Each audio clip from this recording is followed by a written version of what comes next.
दो भाई बहन थे। बहन बृहस्पतिवार के व्रत करती थी। बृहस्पति महाराज आते 4 लड्डू चांदी का कटोरा दे के चले जाते। बहन लड्डू खा लेती, कटोरा कोठरी में धर देती।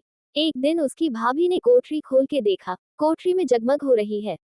उसने पड़ोसन से कहा, मेरी नन चांदी का कटोरा कहाँ से लाए, कोठरी जगमग हो रही है। पड़ोसन बोली, अपने आदमी से पूछना। भाभी बोली, मेरा आदमी तो मेरी बात ही नहीं सुनता। पड़ोसन बोली, दाल का चमचा भात में और भात का चमचा दाल में डाल देना।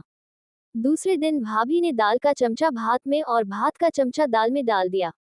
लड़की का भाई बोला, तू पागल हो गई है। भाभी बोली, पागल मैं नहीं हो रही, तुम्हारी बहन हो रही है।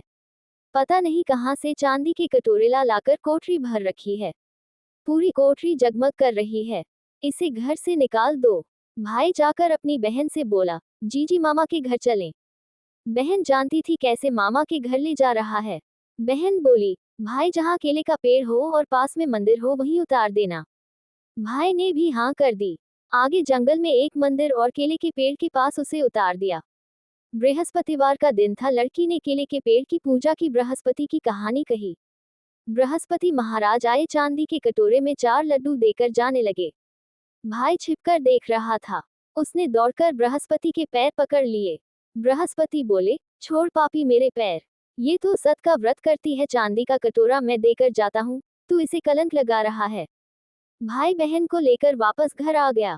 भाभी दरवाजे पर खड़ी देख रही थी। बोली, इसको फिर लेकर आ गया। भाई बोला, इसे कुछ मत कहना, ये बृहस्पति के व्रत करती है, वही इसे चांदी का कटोरा देकर जाते हैं। भाभी ने सोचा, मैं भी देखूंगी ये कैसे बृहस्पति के व्रत करती है और वे इसे चांदी का कटोरा देकर जाते हैं।